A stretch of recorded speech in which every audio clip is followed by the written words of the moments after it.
The Battle for Moscow Chapter 1. The Panzer General. On August 10, 1940, Field Marshal Wilhelm Keitel, the chief of the German Armed Forces High Command, OKW, returned to the temporary Reich Chancellery headquarters at Berchtesgaden in the Bavarian Alps from the leave which he had spent on his Hanoverian estate at Helmskirode, where he had, for the last time, played the part of Guts Herr, the gentleman farmer. For Keitel was miscast in his role as a soldier. The simple-minded field marshal already knew that Adolf Hitler had no intention of invading the United Kingdom that autumn, even though there was no other way of overcoming Britain. On the first day of his return to duty, Keitel was sent for by the Führer and instructed to explore other means of forcing the British out of the war.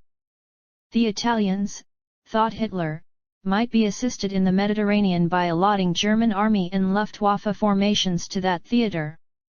Then, almost as an aside or afterthought, he told the startled Keitel of the possibility of a new war against the Soviet Union. Keitel was not gifted with either a quick brain or clarity of vision. Burly and corpulent, monocled and handsome, the 58-year-old field marshal had a very imposing presence, and he struck such arrogant attitudes that Hitler found it convenient to take him round Europe with his retinue as a showpiece, so that Keitel might impress foreign dignitaries and statesmen with his haughty bearing.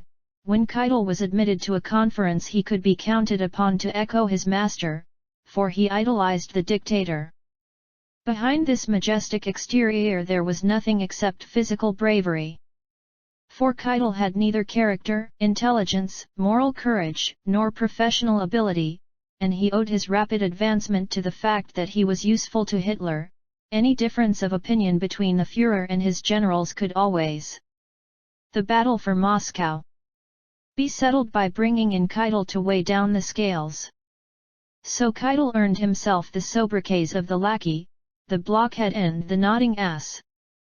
Yet the thought of this new war made Keitel uneasy and raised doubts in his mind as to why it was necessary to go to war at all.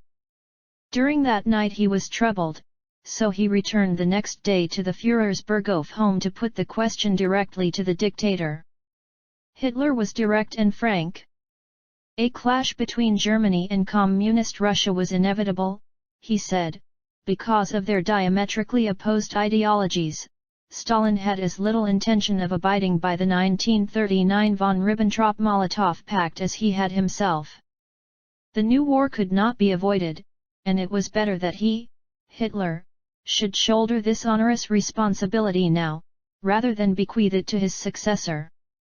But in any case, he added, merely to calm the troubled Keitel, no irrevocable steps had yet been taken. All that he had decided upon was precautionary planning. Point 1. In fact, although Keitel had not been told at the time, at the end of June 1940, only a few days after the French had laid down their arms, Hitler had already turned his eyes eastwards and given directions for plans to be drawn up to destroy the USSR. Although, for the sake of form, he left the final decision open, he had made up his mind on what he called the new campaign, Feldzug, in spite of the fact that he had once promised never to engage in a war on two fronts. It is doubtful whether Hitler ever seriously intended to invade the British Isles at this time, partly because of the grave risks which it would have entailed and partly because he regarded the destruction of the Soviet Union as the easier task. So he turned his armies towards Russia while he made a half-hearted attempt to patch up some form of peace with Britain. Such was his optimism that he even gave some thought to the possibility of striking down the USSR by a lightning attack in the autumn of 1940. Since 1934 Hitler, as Führer, had been in effect both President and Chancellor of the German Reich, and in 1938, when General von Blomberg, the last Minister of War, had been obliged to resign, Hitler had himself taken over the appointment as Commander-in-Chief of all the armed forces. That year he had retired a number of worthy the Panzer General senior officers whose ideas and loyalties he regarded as too traditional and of the old school, as being sehr preußisch oder sehr kaiserlich, and he openly began to favor younger generals with avant-garde views, particularly the officers of the newer arms, the Luftwaffe, and the panzer troops.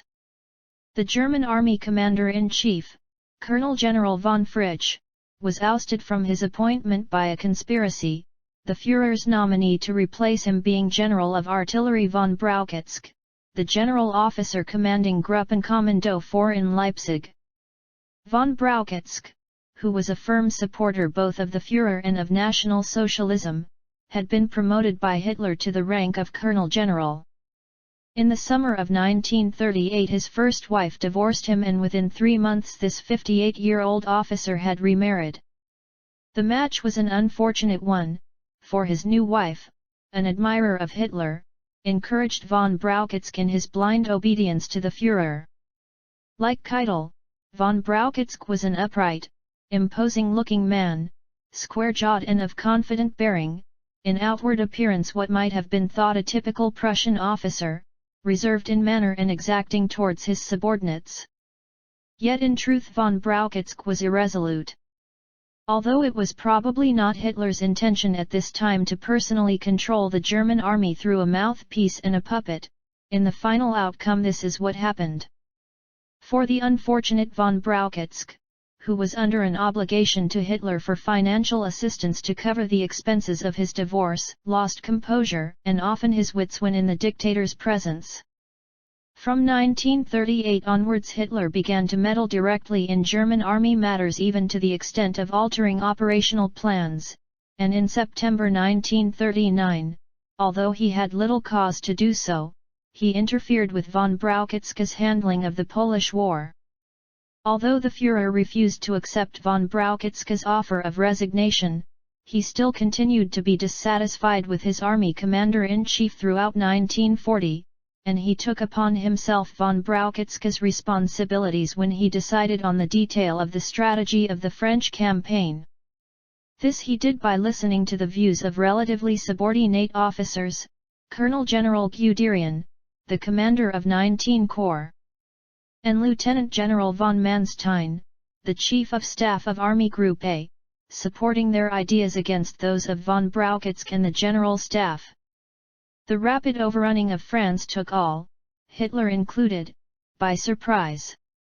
Yet much of the credit properly belonged to the Führer, since the victory was based not only on an unusual and daring strategy but on the use of concentrations of tanks in mass, supported by a heavy weight of tactical air power, a departure from the accepted role of tanks at that time.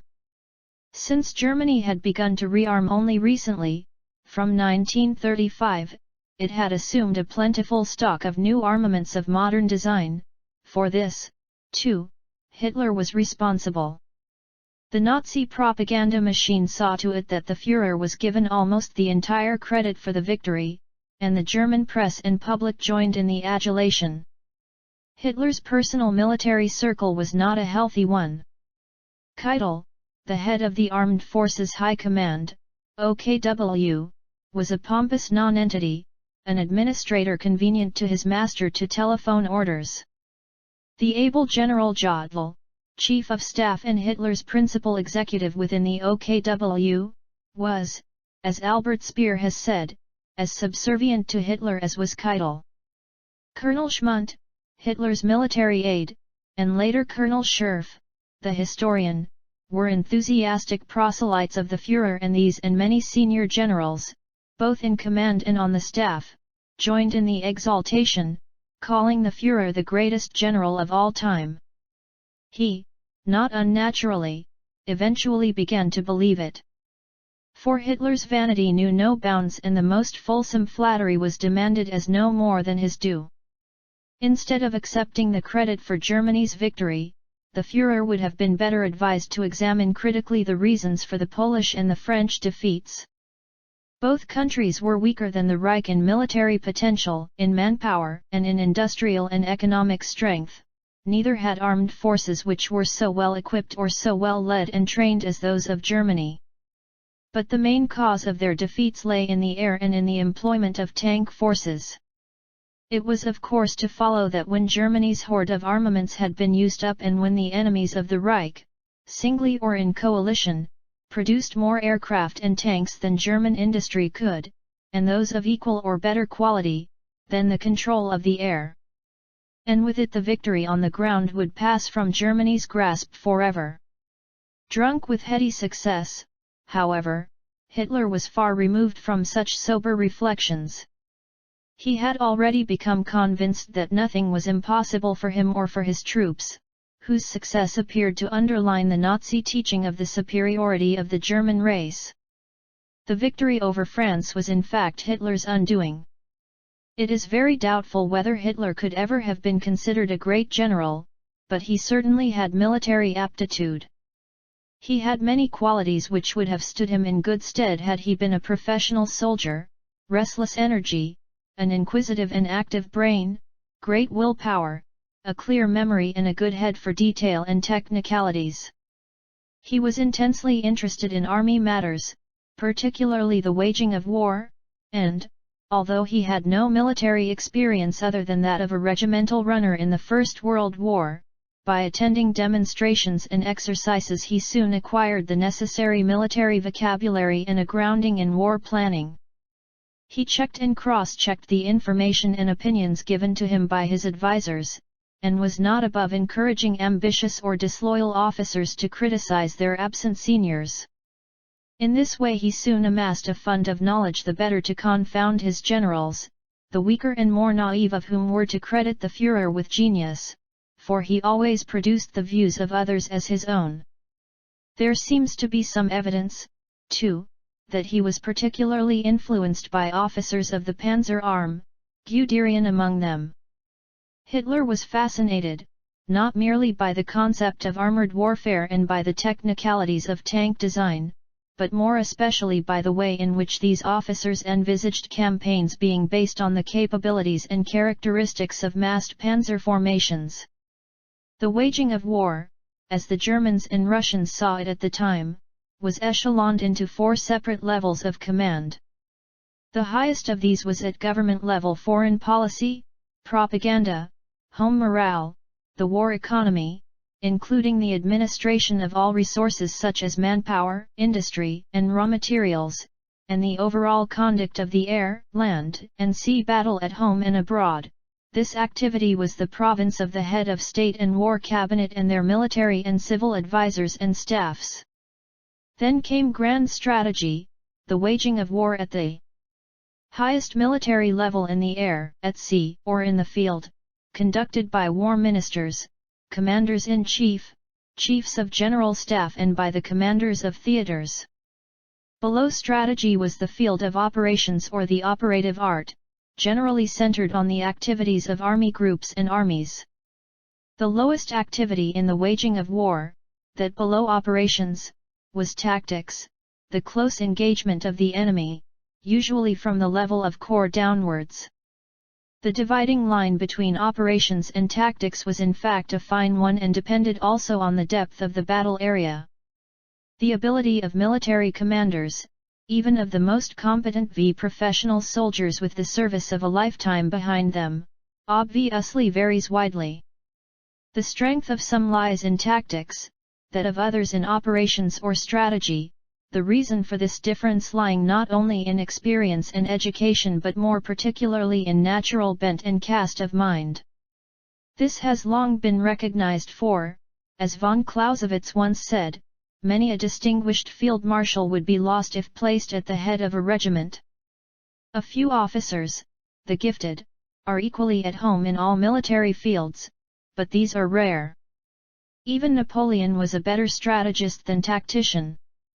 Although Hitler himself would have been most loath to admit it, it appears that his military ability lay only in the field of operations, for he showed that he had great flair for the direction of ground formations at about army group and army level. Such ability is rarely innate. It is more likely that the dictator's mind was conditioned to this particular level by his talks with the leading officers of the panzer troops, most of whom, because of their training and the characteristics of their arm, were proponents of this operative art. Hitler had concentrated all power and all activities of state in his own person. There was no collective responsibility of cabinet, which in any event had ceased to meet since 1937. Hitler was in effect President and Chancellor, but he was also party leader, industrialist, economist, war minister, commander-in-chief and, as the influence of von Ribbentrop declined, foreign minister, this arrangement of responsibilities suiting the Führer's temperament and character. He was morbidly distrustful and averse to any decentralization, for, as he once told Kurt Ludak, his guiding principle was to say what must be said only to him who must know it, and then only when he must know it. This tenet he imposed on the German armed forces. In early 1940, following the loss of the most important secret plans covering the proposed invasion of the Netherlands, Hitler decreed in his Basic Order No. 1 the principle that none of his ministers, staffs, or commanders should be given any information other than that which was strictly necessary for the performance of his duties.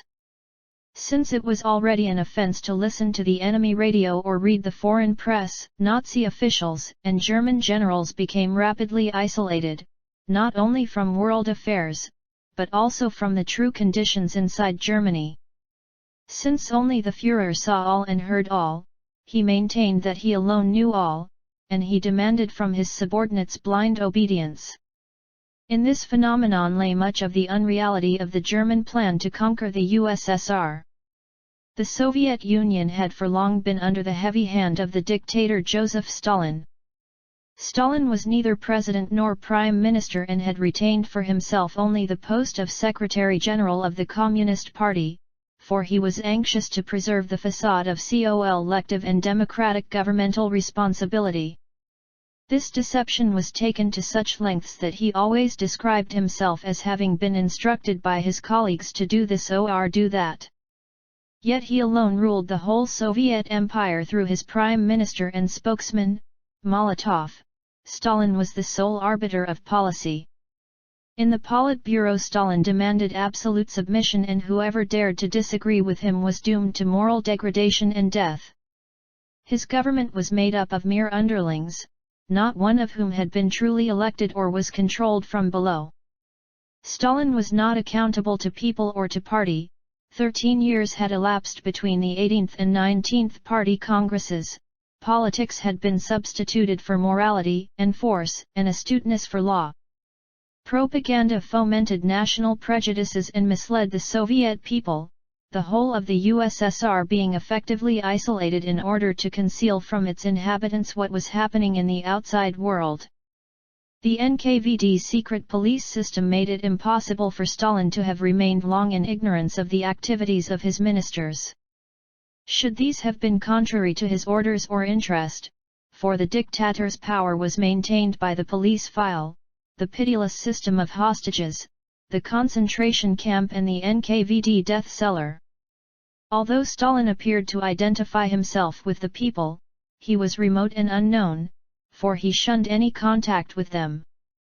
He was a poor speaker and rarely broadcast, and he was never seen in public. And yet, he who had initiated the cult of Lenin perpetuated the cult of Stalin and had history rewritten, attributing to himself all the virtues. As Trotsky said, the untutored Asiatic cast of Stalin's mind made it obligatory that the press should praise him extravagantly each day, publish his portraits and refer to him on the slightest pretext. The novel, the opera, the cinema, art, literature, and agriculture all had to revolve around Stalin. The 1930s showed Stalin in clear relief for what he had always been, able and, within the limits of his dogma, essentially practical. He said little, and that often to disguise his true thoughts. When he so pleased, he was a good listener. He knew how to use people by deceit and trickery and, when it suited him, by flattery, this applying particularly to influential foreigners. He displayed oriental deviousness and dexterity in intrigue and unscrupulousness. He had a nervous, mercurial, highly strung temperament, and he was irritable by nature. He was capricious and cynical and had a biting, sarcastic tongue. He never admitted to an error. Brutal and harsh, a hypocrite and a liar, he scorned human decency and human life, exploiting for his own purpose only the lower instincts of human nature by provocation, terror, demoralization, corruption, and blackmail. By 1938 the government of the Soviet Union had acquired those destructive characteristics which could be attributed directly to Stalin's personality and control, and this was particularly apparent in its foreign policy. Strong elements of caution, mistrust, malice, brutality, and treachery could be discerned there, together with a capacity for mischief-making. For Stalin was a man who never took direct action when he could instigate others to do his work for him. There is, for example, a parallel between Stalin's conduct during his early life in a Tsarist prison when he is said to have secretly incited hot-tempered desperadoes against those who opposed him, but himself kept out of the fighting, and what was to emerge as Soviet foreign policy in the years between 1938 and 1941. The similarity appears too strong to be fortuitous.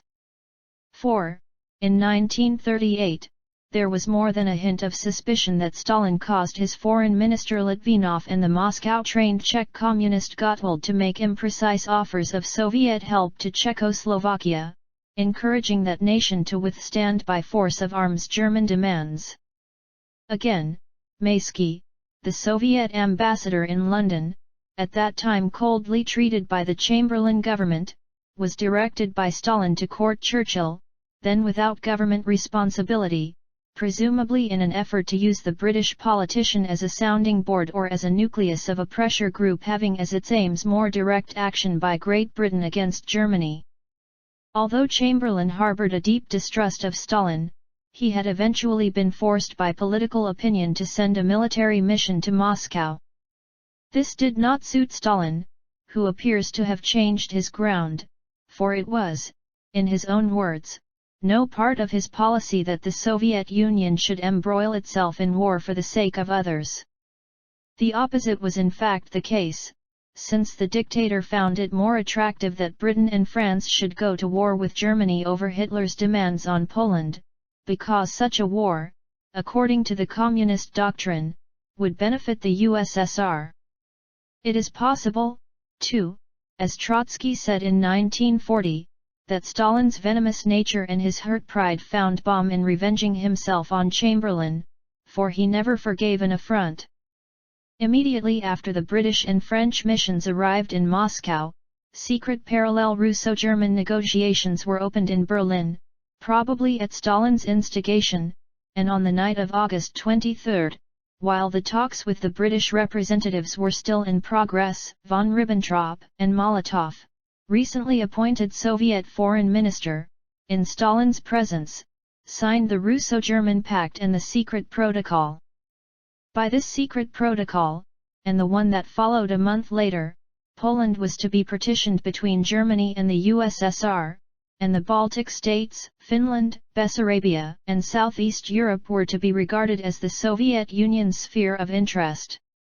Stalin's schemes might of course have come to nothing if Poland, in spite of its new alliances with Britain and France, had, like Czechoslovakia, declined to fight the German aggressor. Such a situation would have proved an embarrassment, for Stalin intended to occupy by armed force the eastern regions of Poland, populated predominantly by White Russians and Ukrainians, who have no closer racial affinity to the Russians than the English and Dutch have to the Germans. Under the pretext that he was the protector of the Russian peoples, he could hardly do this unless war were to break out. Since there is a suspicion that his political aim was the involvement of Germany in war with Britain and France, Poland's armed resistance to Germany was essential. So he ordered Marshal Voroshilov, his Minister for Defense, and the Soviet ambassador in Warsaw to inform the Polish government, in confidence, of the Soviet Union's benevolent neutrality and to offer Poland Soviet arms and war supplies. 5. Hitler's rapid victory over France was unexpected by Stalin and little to his taste, since Germany had come out of the French campaign unscathed and stronger than it was before. So Stalin immediately ordered the occupation and annexation of the three Baltic states, Bessarabia, and adjoining North Bukovina, before Hitler could move formations from Western Europe to Germany's eastern frontier. Stalin took what consolation he could in the fact that Great Britain, relying on United States material support, was still in the war. The jeers and sneers at the British, which had been a daily feature in the Soviet press, suddenly ceased, and Moscow reported more objectively the air war which was being fought over the United Kingdom, both British and German claims being reproduced without Soviet comment. But Stalin did not intend to entangle himself with the British, and his natural caution made him cold-shoulder London and the newly appointed ambassador in Moscow, Sir Stafford Cripps. Above all, he feared openly to affront Hitler. Yet this did not prevent him from fishing in other troubled waters which he had come to regard as his own, allocated to him by the von Ribbentrop-Molotov Protocol. Finland was put under heavy pressure from Moscow, and Stalin tried to extend his hold on the Balkans by setting them aflame, presumably since this might afford the pretext for the Red Army to interfere. Hungary and Bulgaria were encouraged to make territorial demands on Romania, which was itself menaced by Stalin, these hazarding one of Germany's principal sources of oil. Turkey was assured of Moscow's benevolent neutrality should it feel itself compelled to go to war against Germany. Stalin was even bold enough to sanction the signing of an open treaty of friendship with Samovica's anti-German Yugoslav government, making verbal promises of military aid through Molotov, promises which were immediately repudiated by Wyszynski, the deputy foreign minister, as a misunderstanding when Hitler invaded Yugoslavia. 6 Stalin, the young Koba of the Below prison, had not altered the tactics of his youth. Stalin had endeavored to extend the Soviet hold on the Balkans as far as the Dardanelles and the Aegean, and failed only because he was barred by German diplomacy. 4. Since the victory over France, Eastern and Central Europe had become of paramount importance in Hitler's eyes as a jumping-off area for the new war which he was preparing against the Soviet Union. The bedrock of the Führer's foreign policy had always been the destruction of both communism and the Soviet Union. 7 To Hitler, the 1939 Russo-German Pact and secret protocol had been only an arrangement of convenience aimed at preventing an Anglo-French-Russian coalition, and at serving as a deterrent which, the dictator hoped, would keep Britain and France out of the Polish War. But the Führer's attitudes towards Russia and the many peoples which made up the population of the USSR were entirely negative. The Soviet peoples were not to be offered any form of freedom under an alternative political system, but were merely to become the slaves of Greater Germany, directly ruled from Berlin through German commissioners. For this cataclysmal policy Hitler's insane racial fantasies were responsible. Hitler was interested primarily in the permanent occupation of the Ukraine, the vast Black Earth area between Russia and the Black Sea, rich in industry, coal, and grain, and in the seizure of the oil fields of the Caucasus. He wanted the Soviet Union excluded from the Baltic and from Finland, in order to safeguard the shipment of Finnish nickel and Swedish iron and food to the Reich. Belorussia, the land immediately to the east of Poland, was to be held merely as a buffer state.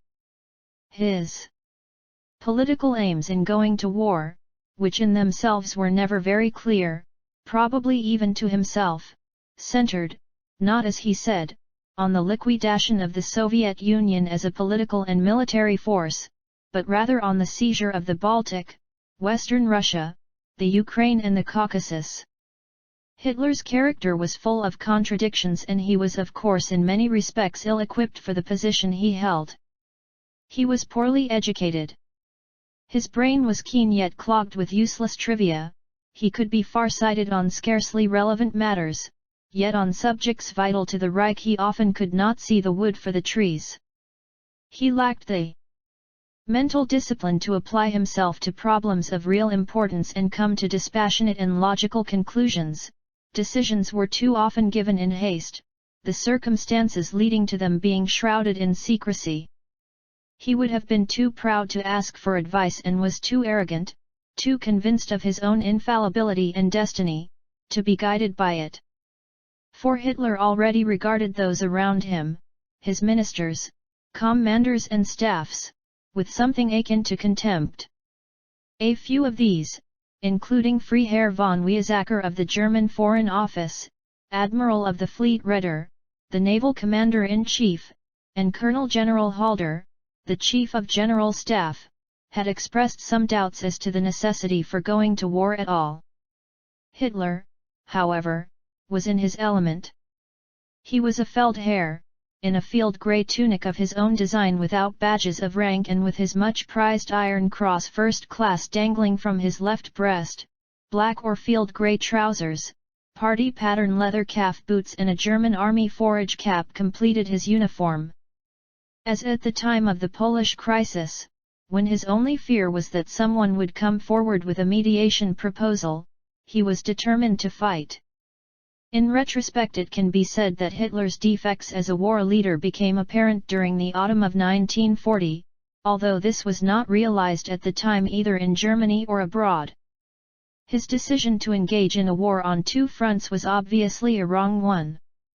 Yet, apart from this, Hitler showed little inclination to fulfill his proper function as a war leader, a function which encompassed politico-economic and higher military strategy in all its aspects.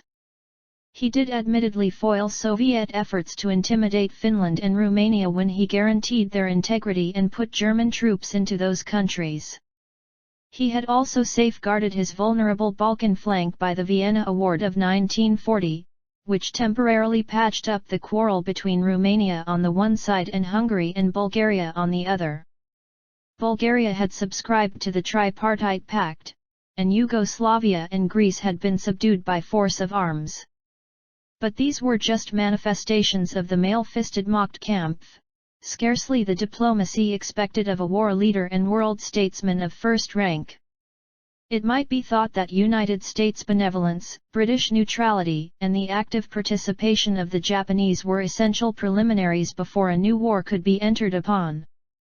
Some preparation, too, might have been made to subvert or re-educate the Soviet population and loosen the draconian grip of the Georgian dictator. Yet Hitler showed little interest in these matters or in the true economic or military strength of the Soviet Union, a state which had a standing army of 5 million men, comprising 303 field divisions, 24,000 tanks, and 7,000 combat planes, with a production capacity of 12,000 tanks and 21,000 aircraft a year. 8 Sober estimates of the United States industrial potential, capable of turning out nearly 100,000 combat aircraft a year, Hitler dismissed as pure humbug. Little constructive thought had been given to the German war economy for, although its enemies did not know this, the war industries of the Reich were organized in breadth but not in depth and were not on a war footing. Plant was working on a single shift system, there was no restriction on consumer goods, and no direction of labor. The armed forces were merely living on the stocks amassed before 1940 and, in the event of a long war of attrition, current production capacity was insufficient to fill the Wehrmacht needs. German armored production in 1941 was only 2,800 tanks against a 1944 output, after Speer had reorganized the industry, of 18,000 tanks a year. 9 The British aircraft industry, rapidly making up for lost time, had by 1941 already outstripped that of Germany. When Hitler instructed von Brauchitsch to begin war planning against the Soviet Union, he gave him no strategic direction as to higher politico-economic or military aims, except that the USSR was to be knocked out in a short summer campaign and that Western Russia was to be dismembered. The Führer order caught the office of the Chief of General Staff by surprise. No planning for a possible war against Russia had taken place for decades.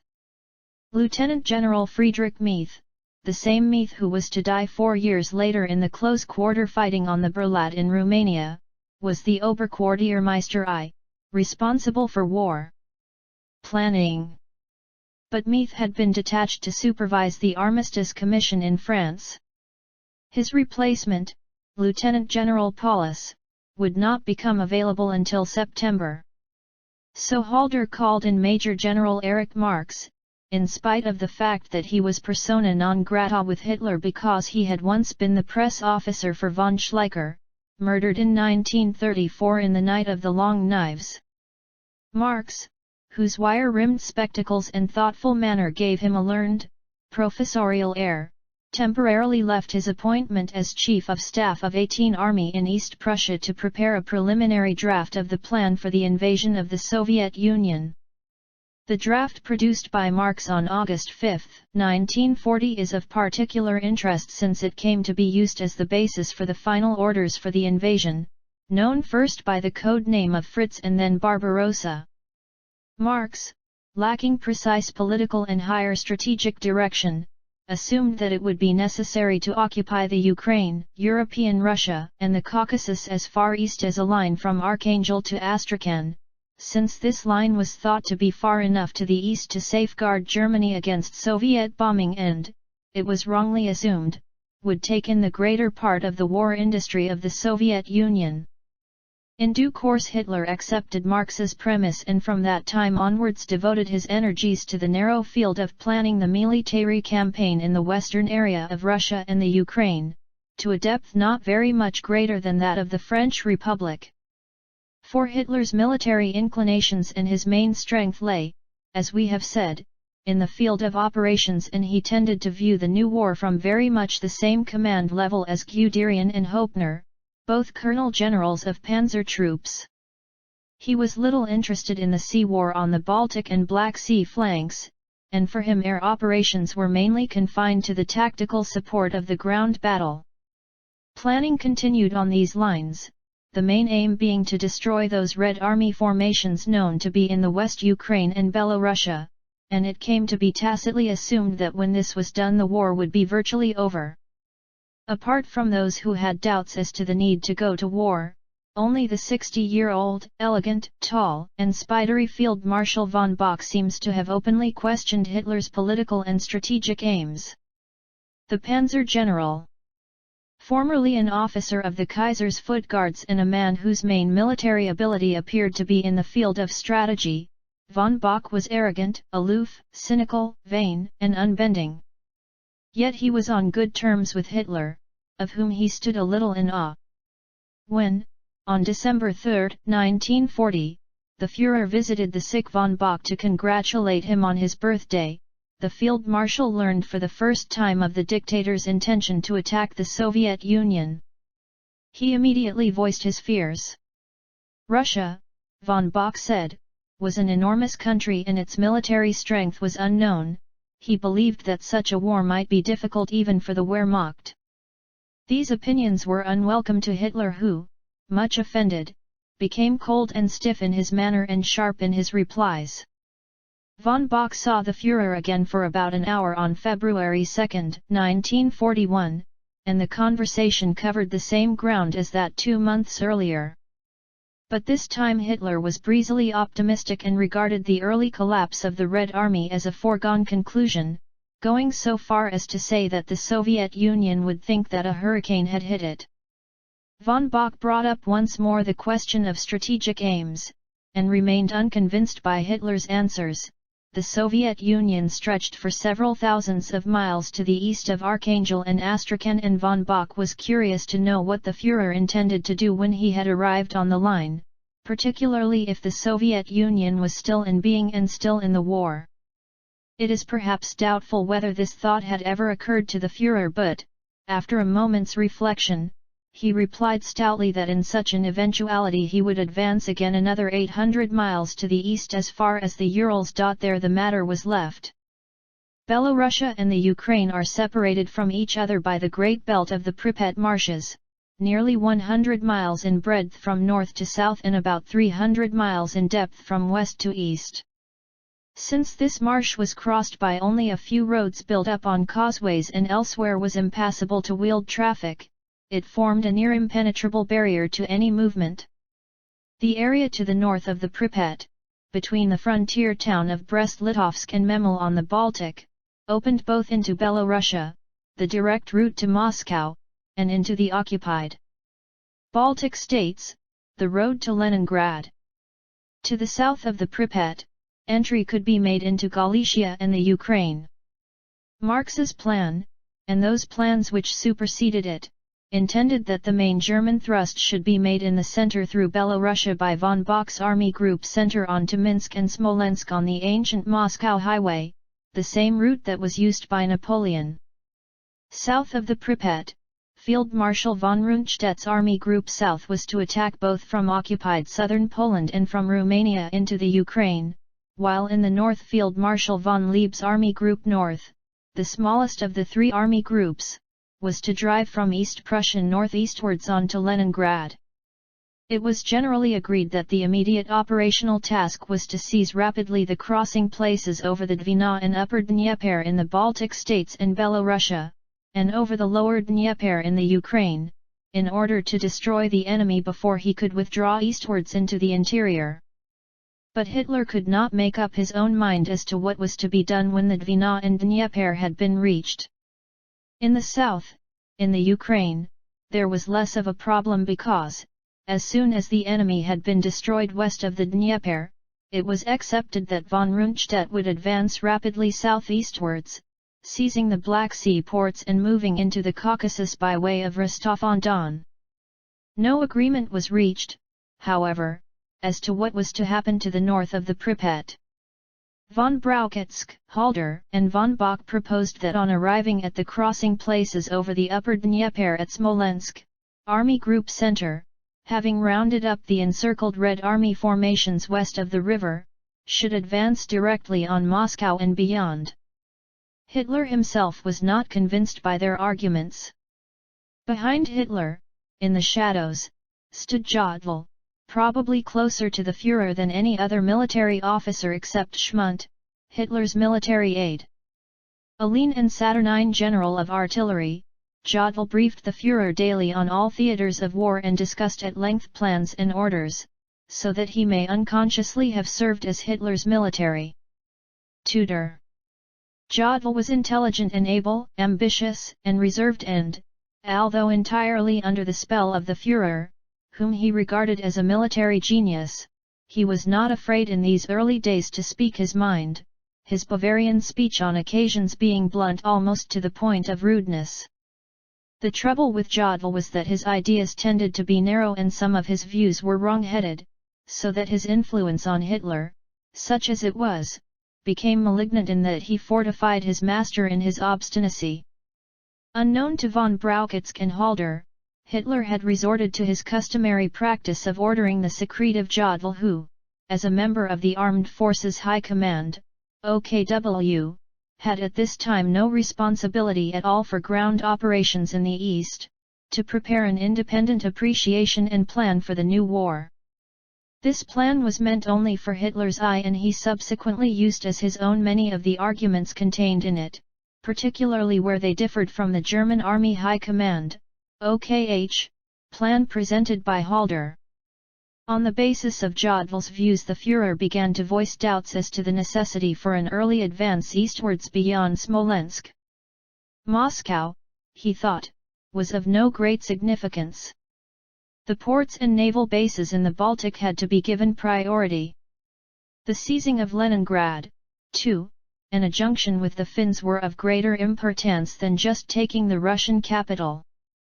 The Führer became certain, on the basis of surmise rather than of intelligence, that the Red Army would give ground in the center, but hold fast on the outer wings, that is to say in the Baltic states and the Ukraine. It was absolutely imperative, the dictator said, to clear up the situation in von Leeb's area before taking up the advance to Moscow. So Hitler decided that when von Bock arrived at Smolensk Army Group Center would have to dispatch about half its panzer and motorized formations to Leningrad and possibly much of the remainder to the Ukraine, in order to increase the momentum of the advance on the flanks. This Jodl strategy, under the protective guide of Führer strategy, was to find no favor with von Bock, who was sure that the early Seizure of Moscow was essential to Germany's fortunes. The other main supporter of the Moscow school was Colonel General Halder, the Chief of General Staff, a 56-year-old artilleryman, an able, thorough, meticulous, cautious, obstinate Bavarian, who pressed his views on von Brauchitsch and, when the occasion allowed, on Hitler. Would be such that a direct advance by von Bock from Smolensk to Moscow would draw on it the great bulk of remaining Red Army reserves, and that the destruction of these forces would tear a gaping hole in the Red Army defense line, a void which could not be closed. The loss of the capital, he argued, would be a great blow to Soviet morale and would deprive the Soviet Union of its seat of government, its main communication center and its large industrial complex.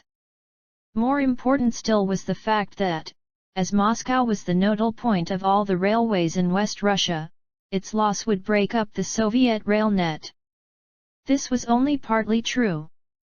The arguments became heated and the Führer more caustic and derisive, but the sufferer was not Halder who, marshalling his arguments carefully and logically and being impervious to Hitler's choler, stood his ground stoutly, but the unfortunate von Brauchitsch, pressed by Halder to express himself more positively in the Führer's presence, became a ready target for Hitler's sneers. The Führer remained obstinately indifferent to the arguments of von Bock and the OKH, and so it was left that the initial thrust should take Army Group Center down the Moscow road as far as Smolensk and the Dnieper. After that the Führer, who had already, in fact if not in name, taken over the command of the German army in the field, reserved to himself the right to decide on the subsequent aims and strategy.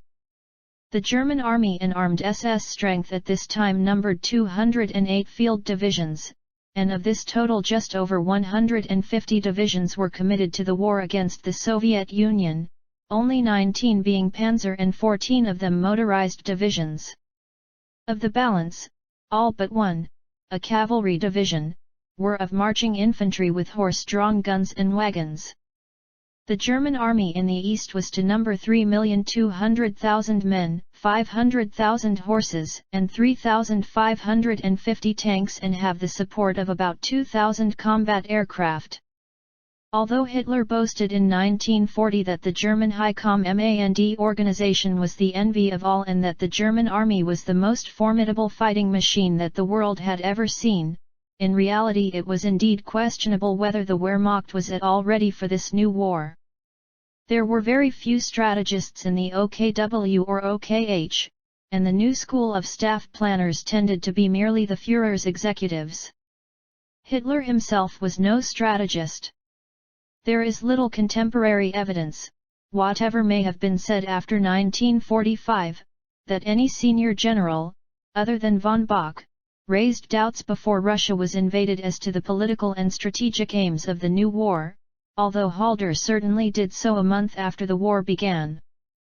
Von Brauchitsch of course was not really in command and he tended to avoid both accepting responsibility and giving decisions in case his master should countermand them. Von Bock disagreed with the orders that he had been given by von Brauchitsch at the beginning of 1941 and could detect no overall master plan for the whole war, so he worried and fretted and badgered the OKH, complaining that he could get no real answer on matters of importance because the High Command busied itself only with trivialities. German intelligence on the Soviet Union was not good. In 1939 and 1940, during the short Russo-German honeymoon, Hitler had forbidden all activity against the USSR, and even before that time little German money or intelligence effort had been spent collecting information on the Soviet Union. General of Cavalry Kostring, the German military attaché in Moscow, in spite of a good knowledge of the Russian language and a long sojourn in the country, provided very little information of intelligence value because he, in company with the rest of the foreign diplomatic community, was allowed no access to the Soviet forces and peoples. General Thomas, of the Economics and Armaments Directorate, WIRUAMT, of the OKW, had produced a lengthy appreciation on the Soviet armament industry, a report which was so inaccurate as to be highly misleading, being based largely on estimate and out-of-date information. This appreciation cast serious doubts on the industrial and economic strength of the USSR and on the ability of the Soviet Union to maintain its armed forces in war. German operative and tactical intelligence, the responsibility of a general staff branch of the OKH, was somewhat better, since a tolerably accurate enemy order of battle had been deduced for the main Red Army formations defending the western frontier of the USSR. Virtually no intelligence was available, however, on Soviet formations in the interior or on the Red Army reserves of troops and equipment. Nor was the paucity of intelligence the only defect in the German High Command's preparations for war. Colonel General Fromm's replacement army, which held all the reserves of men and equipment for the field force, had only 450,000 reinforcements for the whole of the German army in all theaters, at that time no more being available. The reserves of petrol equaled 3 months' consumption rate and there was only enough diesel for 1 month. Rubber was in such short supply that no more tires could be provided for army wagons, and consideration was being given to replacing tires with steel-shod wheels. There was an acute shortage of all motor transport and much of that in use was of an unsuitable civilian pattern. The provision made for winter clothing for the troops was to prove entirely inadequate, supply being based on equipping only 1/3 of the divisions in the field, since it was intended that the Soviet Union should be overcome in a short summer campaign and the remaining 2/3 of the troops withdrawn from the USSR. Good maps of the Soviet Union were difficult to come by as these were treated as secret documents by the Russians. In retrospect one may marvel at the foolhardiness with which the High Command and the German army ventured so ill-prepared into such a vast and inhospitable land, placing their faith on the commitment of 3,500 tanks to reduce a continent in the space of a short hot summer, a puny force in comparison with the armored formations later to be raised by Germany's principal enemies. Yet hindsight does not capture the spirit of the times. No general, except von Bock, put forward any objections on the grounds that German resources were inadequate for the task. The German people, almost without exception, had an unshakable trust in the Führer and in his judgment. On the first day of the war the crowds turned out in their thousands to cheer the departing troops. As Lieutenant General Ronjulik later said, he himself, among his circle of acquaintances, never met anyone who did not believe that the Führer and the government of the Reich knew what they were about and would take all the necessary steps to gain victory.